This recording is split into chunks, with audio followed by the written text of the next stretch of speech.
ముందుగా నాకు జన్మనిచ్చిన నా తల్లిదండ్రులకు నా యొక్క పాదాభివందనములు. అలాగే ఈ విశ్వానికి ధ్యానాన్ని, జ్ఞానాన్ని అందించినటువంటి పత్రిజీ దంపతులకు, మరియు నాకు నిరంతరం జ్ఞానం, ధ్యానం బోధిస్తున్న తటవర్తి దంపతులకు నా హృదయపూర్వక ఆత్మాభివందనములు. జూమ్‌లో ఉన్న మీ అందరికీ, జూమ్ నిర్వహిస్తున్న సునీతా మోహన్ దంపతులకు నా ధన్యవాదములు. ఈరోజు మనం తెలుసుకోబోయే అంశం ఏమిటి అంటే కబీర్ గారి సందేశము. ఆ సందేశం ఏమిటి అంటే, దేనికోసమైతే నేను ఈ భూమి మీదికి వచ్చానో ఆ వస్తువు నాలోనే లభించింది. ఏదైతే నాకు అన్యంగా ఉందని అనుకున్నానో అదిప్పుడు నాదయింది. ఇది మళ్ళొకసారి చెప్పుకుందాం. దేనికోసమైతే నేను భూమి మీదికి వచ్చానో ఆ వస్తువు నాలోనే లభించింది. ఏదైతే నాకు అన్యంగా ఉందని అనుకున్నానో అదిప్పుడు నాదయ్యింది. ఇది కబీర్ గారి సందేశం. దీని గురించి మనం కొంచెం వివరం తెలుసుకుందాం. ఏంటి అంటే కబీర్ గారు ఇచ్చిన ఈ సందేశం ధ్యానంలో ఉండేవారికి, ధ్యాన మార్గంలో ఉండేవారికి, ధ్యాన సాధకుడికి ఈ సందేశం ఏంటి అంటే ఒక అంతర్ముఖ జాగరణ. జాగరణ అంటే తెలుసు కదా, మేలుకోవడం, అంతర్ముఖంగా మేలుకోవడం అన్నమాట ఈ సందేశం. చూడండి, మానవుడు ఈ భూమి మీదకి ఎందుకు వచ్చాడో అతడే మర్చిపోయాడు. అసలు జ్ఞాపకం అనేది తెలియదు. జీవితం మొత్తం కూడా దేనికోసం పోరాడాడు అంటే సంపాదన కోసం, పేరు కోసం, ప్రతిష్ట కోసం, కుటుంబం కోసం, ఇంకా సంబంధాల కోసం, ఇలా తన జీవితాన్నంతా వెచ్చిస్తూనే ఉన్నాడు. ఇంకా ఆశపడడం అంటే ఇతరులకు ఉంది నాకు లేదని ఆశపడడం, ఇంకా భయపడుతూ అంటే ఉన్నది ఎవరైనా దోచుకెళ్తారో, తన ప్రాణాలకు హాని కల్పిస్తారో అలా భయపడుతూ, ఇంకా పోటీ పడుతూ, పక్కవారికి ఉంది అంతా నేను కూడా సంపాదించుకోవాలి, నాకు కూడా కావాలని ఇలా పోటీ పడుతూ వీటన్నిటిలో తిరుగుతూ తన అసలు ఉద్దేశాన్ని మరిచిపోయాడనమాట. తాను ఎందుకు ఈ భూమి మీదకి వచ్చాడు అనే విషయం వీటిలో పడి మర్చిపోవడం జరిగింది. కానీ కబీర్ మహాశయుడు చెప్తున్నది ఏమిటంటే, మనం వెతుకుతున్న పరమ సత్యం బయట ఎక్కడో లేదు. ఎక్కడుంది మరి? మన అంతరంగంలోనే దాగి ఉంది. మన అంతరంగంలోనే దాగి ఉంది. మానవుడి పుట్టుక యొక్క అసలు ఉద్దేశం ఏమిటంటే తనను తాను తెలుసుకోవడమే. అసలు ఉద్దేశం తనను తాను తెలుసుకోవడమే. అంటే నేనెవరు అనే ప్రశ్నకు సమాధానం కనుక్కోవడమే మానవుడి జీవితం యొక్క పరమార్థం అన్నమాట. నేను ఎవరు అని తెలుసుకోవాలి. ఈ సృష్టి అంతా కూడా పాఠశాల లాంటిది. ఈ భూమి అంతా కూడా ఒక పాఠశాల లాంటిది. మరి ఇక్కడ ఏంటి అంటే అనుభవాల ద్వారా, ఇక్కడ కలిగే అనుభవాల ద్వారా మన ఆత్మస్వరూపాన్ని గుర్తించడానికే మనం ఈ భూమిపైకి వచ్చామన్నమాట. కానీ సాధారణంగా మానవుడు ఏం చేస్తాడు? ఆ ఆనందాన్ని బయట వెతుక్కుంటాడనమాట. అంటే డబ్బులో, ఇంకా సంబంధాలలో, అధికారాలలో, ఇంకా విజయాలలో ఆనందాన్ని వెతుకుతూ ఉంటాడు. కానీ వచ్చే ప్రతి ఆనందం కూడా తాత్కాలికమే. అంటే కొంతకాలానికి మళ్ళీ అవన్నీ అసంతృప్తిని మిగులుస్తాయి. చూడండి, ఇల్లు కట్టుకుంటాడు, అందంగా కట్టుకుంటాడు, కానీ దానిని మించి పక్కవాడు ఎవరన్నా కట్టుకుంటే అప్పుడు ఏం మిగులుతుంది? అసంతృప్తి మిగులుతుంది. అదే ఆడవాళ్ళని చూడండి, నగలు చేయించుకుంటారు, వాళ్ళకంటే ఇంకా వేరే వాళ్ళు మంచిగా చేయించుకున్నారనుకోండి, వాళ్ళకు అసంతృప్తియే మిగులుతుంది. ఇలా ప్రతి దానిలో అసంతృప్తియే మిగులుతుంది. ఎందుకంటే నిజమైన ఆనందం అనేది బయట లభించేది కాదు. మరి ఎక్కడ లభిస్తుంది అంటే మన అంతరంగంలోనే అది ఉద్భవించాలి అన్నమాట. కబీర్ చెప్పిన ఆ వస్తువు నాలోనే లభించింది మనం సందేశంలో చదువుకున్నాం కదా, ఆ వస్తువు నాలోనే లభించింది అనే మాట ఇదే సత్యాన్ని సూచిస్తుంది అన్నమాట. ధ్యానంలో మనసు నిశ్శబ్దమైనప్పుడు ఏమవుతుంది, మనలో ఒక అద్భుతమైన శాంతి వెలుగుతుంది. మరి ఆ శాంతి ఎక్కడి నుంచి వస్తుంది అంటే ఎక్కడి నుంచో రాదు, ఎప్పటి నుంచో మనలోనే ఉంది. కానీ ఏంటి అంటే మన ఆలోచనల వల్ల మనం దానిని గుర్తించలేకపోతున్నాం. మన మనసు ఎప్పుడు అటు ఇటు ఆలోచిస్తూ ఉంటుంది అన్నమాట. దానిలో మనం గుర్తించలేకపోతున్నాం. దాని వల్ల కూడా ధ్యానం అంటే ఏదో కొత్తది ఏదైనా సంపాదించడం కాదు. మరి ఏంటి అంటే మనలో ఉన్న దానినే గుర్తించడం అన్నమాట. మనలోని ఉన్న ఆత్మను గుర్తించడం. చూడండి, ఆకాశం ఉంటుంది, మేఘాలు ఉంటాయి, సూర్యుడు ఉంటాడు. ఆ సూర్యుడిని ఏం చేస్తాయి, మేఘాలు కప్పేస్తాయి. అంటే మరి అక్కడ సూర్యుడు లేనట్ట అంటే కాదు.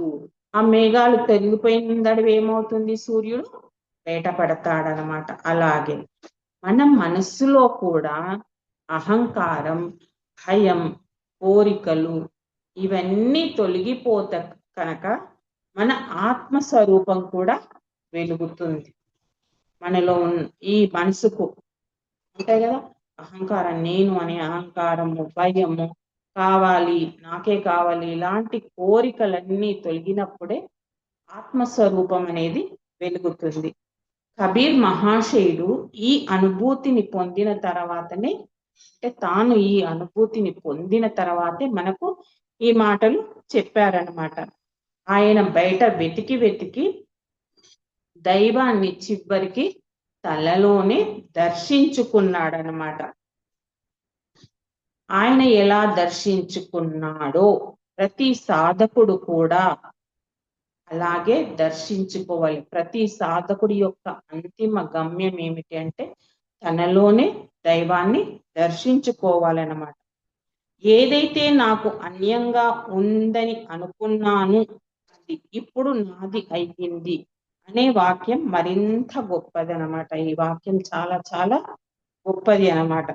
మనం సాధారణంగా ఏమనుకుంటాం, దేవుడు వేరే వ్యక్తిగానే చూస్తాం, అతను వేరే మనము వేరేగానే చూస్తాం.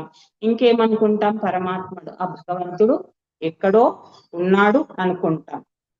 కానీ మనం కనుక ధ్యానంలో చాలా లోతుల్లోకి గనక వెళితే అప్పుడు తెలుసుకుంటాడు సాధకుడు ఏమని అంటే తాను పరమాత్మ వేరు కాదు అని.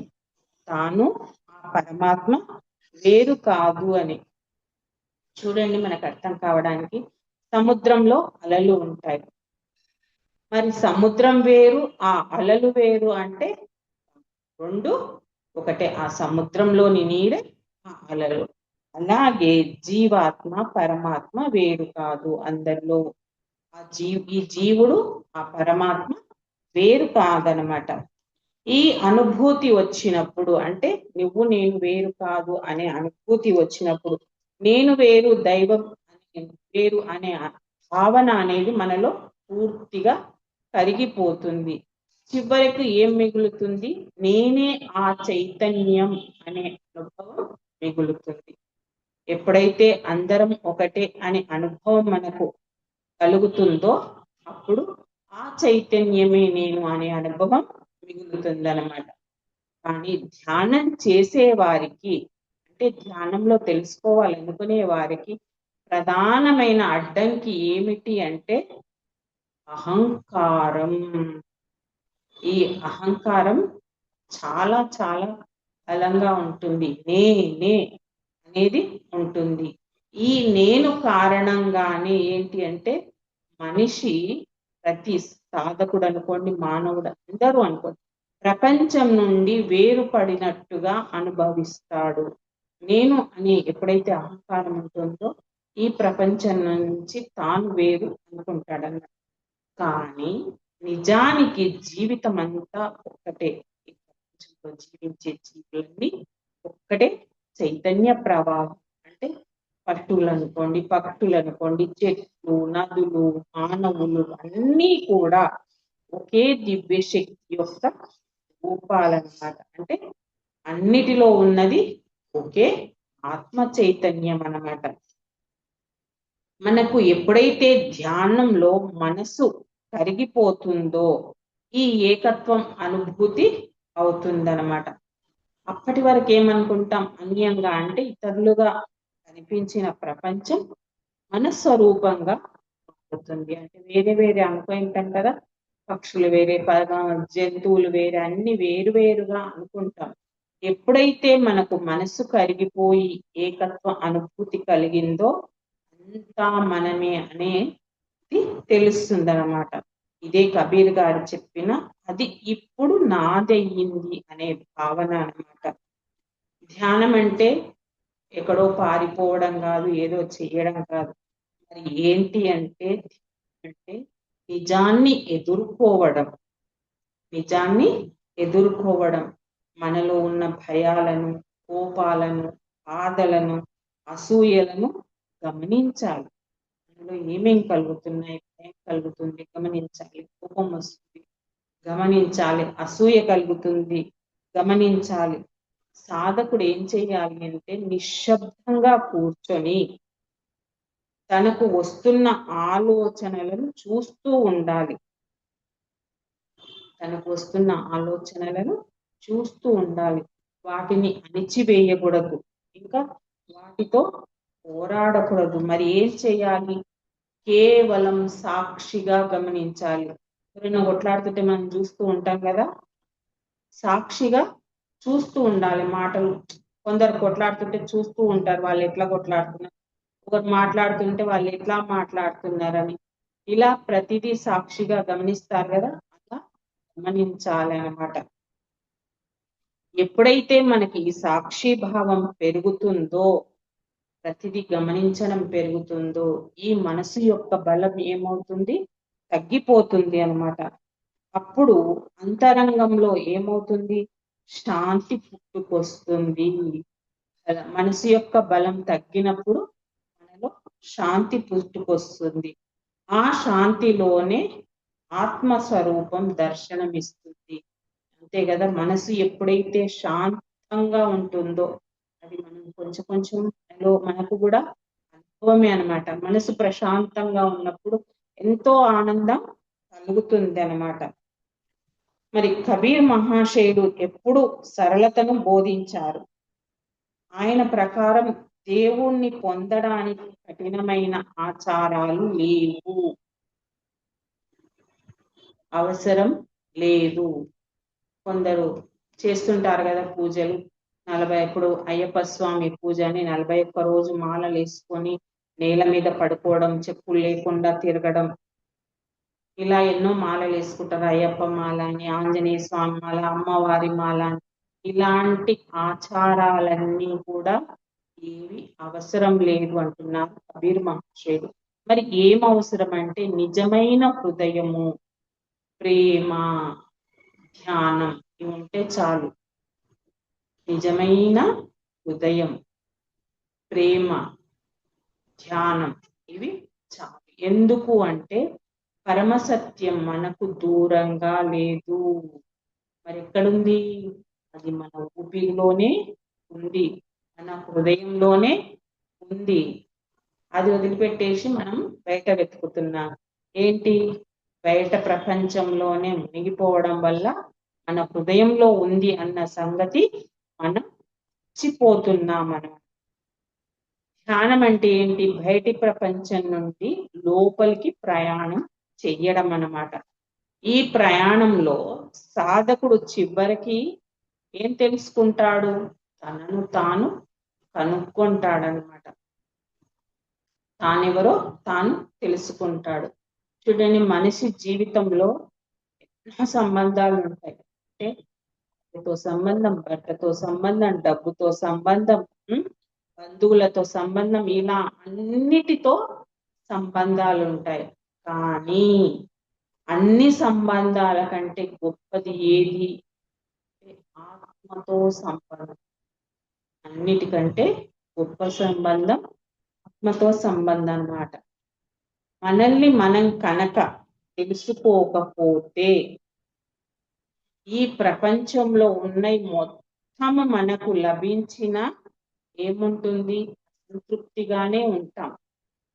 ఎన్ని లభించినా, డబ్బు లభించినా, ఆస్తులు లభించిన, స్థిర చర ఆస్తులు ఏవి లభించినా కూడా, అంటే ప్రపంచం మొత్తం నీ ముందున్నా కూడా నీకు అసంతృప్తియే ఉంటాం. కానీ ఒక్కసారి కనుక మనకు అంతరంగంలో ఉన్న సత్యం కనుక తెలిస్తే, ఆ అనుభవం కనుక పొందితే, ప్రతి చిన్న విషయం కూడా మనకు పరమానందాన్ని ఇస్తాయి. చూడండి ఎంత బాగా చెప్పడం జరిగింది ఇక్కడ. ప్రపంచం మొత్తం మన ముందున్నా కూడా అసంతృప్తియే ఉంటుంది. ఒక్కసారి కనుక మనం ఆ అనుభూతిని, ఆ పరమాత్మ యొక్క అనుభూతిని పొందితే, ప్రతి చిన్న విషయం కూడా ఎంతో ఆనందాన్ని పొందుతాం. చూడు, పక్షుల కిలకిల రావాలు ఎంత ఆనందాన్ని ఇస్తాయి కదా మనసుకు. అలాగే చిరుగాలి అంటారు కదా, పిల్లగాలి అంటారు. గాలి కూడా అది ఇలా తగిలినప్పుడు ఎంతో ఆనందాన్ని పొందుతాం అన్నమాట. నిశ్శబ్దం. ప్రాపంచికంగా ఉన్నప్పుడు నిశ్శబ్దాన్ని భరించలేం. ఎప్పుడైతే ఆధ్యాత్మికంగా ఉంటామో అప్పుడే నిశ్శబ్దాన్ని కూడా చాలా ఆనందంగా ఇస్తాం. ఇవన్నీ కూడా మనకు ఒక దివ్యమైన అనుభూతిని అనిపిస్తాయి అన్నమాట. ఎందుకు అంటే సాధకుడు ధ్యానం చేసి చేసి బయటి ప్రపంచాన్ని కాకుండా తనలోని చైతన్యాన్ని అనుభవిస్తూ ఉంటాడు అనమాట. అందువల్ల ప్రతి చిన్న విషయం కూడా అతనికి ఎంతో ఆనందం కలుగుతుందన్నమాట. ధ్యానంలో ఒక స్థితికి వెళ్ళినప్పుడు నేను ధ్యానం చేస్తున్నాను అనే భావన కూడా కరిగిపోతుంది. ధ్యానంలో లోతుల్లోకి వెళ్ళినప్పుడు నేను ధ్యానం చేస్తున్నాను అనే భావన కూడా కరిగిపోతుంది. అప్పుడు ఏముంటుంది? కేవలం నిశ్శబ్దం మాత్రమే మిగులుతుందన్నమాట. ఆ నిశ్శబ్దంలోనే ఏముంటుంది అంటే దైవం ఉంటుంది. కబీర్ మహాశయుడు ఈ అనుభూతిని పొందడం జరిగిందన్నమాట. ఆయన ఈ అనుభూతి పొందడం వల్ల ఆయనకు ప్రపంచం వేరుగా కనిపించలేదు. మరి ఏం కనిపించింది? అన్నిటా ఒకటే దివ్యత్వం కనిపించింది. ప్రతి ఒక్కరిలో, ప్రతి చీమలో, దోమలో, పుట్టలో, అన్నిట్లో, చెట్లలో, ఆకుల్లో, అలా అన్నిటిలో ఆయన ఆ దివ్యత్వాన్ని పొందాడు. అందుకే ఆ దివ్యత్వాన్ని ఆయన పొందడం వల్లే ఆయన మాటలకు అంతటి శక్తి ఉంది అన్నమాట. ఇక సాధకుడు ఎప్పుడు గుర్తుంచుకోవలసిన విషయం ఏమిటి అంటే, ఆధ్యాత్మిక మార్గం అనేది పొందే ప్రయాణం కాదు. మరి ఏంటి? విడిచిపెట్టే ప్రయాణం. ఆధ్యాత్మిక మార్గం అనేది పొందే ప్రయాణం కాదు. మరి ఏంటి? విడిచిపెట్టే ప్రయాణం. ఏంటి అంటే కోరికలను విడిచిపెట్టాలి, ఇంకా అహంకారాన్ని విడిచిపెట్టాలి, భయాలను విడిచిపెట్టాలి. ఇవన్నిటిని విడిచిపెట్టాలి. విడిచిపెట్టినప్పుడే ఏమవుతుంది? మన అసలు స్వరూపం వెలుగుతుంది అన్నమాట. అది ఎక్కడుంది? మొదటి నుంచి మనలోనే ఉంది. కానీ మనలో ఉన్న మనకి ఇవన్నీ ఉండడం వల్ల, అహంకారం ఉండడం వల్ల, కోరికలు ఉండడం వల్ల, భయం, అసూయ ఇవన్నీ ఉండడం వల్ల ఏమైంది? కప్పబడ్డారన్నమాట. ఇవన్నీ ఎప్పుడైతే మనం విడిచిపెడతామో అప్పుడు మనలో ఉన్న అసలు స్వరూపం బయటకు వస్తుందన్నమాట. కబీర్ మహాశయుడు చెప్పాడు కదా, ఆ వస్తువు నాలోని లభించింది అని చెప్పడానికి ఇదే కూడా అర్థం తెలియపరుస్తుంది అన్నమాట. మరి ఈ బోధన యొక్క సారాంశం ఏమిటి? మరి ఈ బోధన యొక్క అంతిమ సారాంశం ఏమిటి అంటే, మనం వెతుకుతున్న దైవం ఎక్కడో లేడు, మనమే ఆ దైవము అన్నమాట. మనం చేరుకోవాల్సిన గమ్యం ఏంటి? మన అంతరంగంలోనే ఉంది, ఎక్కడో లేదు. ఎప్పుడైతే ధ్యానం ద్వారా మన మనస్సు నిశ్శబ్దం అవుతుందో, అప్పుడు ఆ సత్యం స్వయంగా బయటికి వస్తుందన్నమాట, వెలుగుతుంది. అప్పుడు ఏమవుతుంది? ప్రపంచం వేరుగా కనిపించదు. ప్రతి జీవి కూడా మన సొంతంగా అనిపిస్తుంది. ప్రేమ కూడా సహజంగానే ప్రవహిస్తుంది. భయం అనేది మాయమవుతుంది. జీవితం ఒక దివ్య అనుభూతిగా ఉంది. ఇదే ఈ కబీర్ మహాశయుని యొక్క సందేశం అన్నమాట. నువ్వు వెతుకుతున్నది ఎవరినో కాదు, నీవే. ఎవరినో వెతుకుతున్నావు, అదేది కాదు, నీలో ఉన్న నువ్వే అన్నమాట. నీవు చేరాలనుకుంటున్న దైవం ఎక్కడో లేడు. ఎక్కడున్నాడు? నీలోనే ఉన్నాడు. మరి దానికి మార్గం ఏంటి అంటే ధ్యానం. ధ్యానం ద్వారానే నీ లోపలికి నీవు ప్రవేశించాలి. అక్కడే పరిపూర్ణత పొందుతావు. కాబట్టి బాగా ధ్యానం చేసి మనలోకి మనం ప్రవేశించాలి. Okay friends, thank you.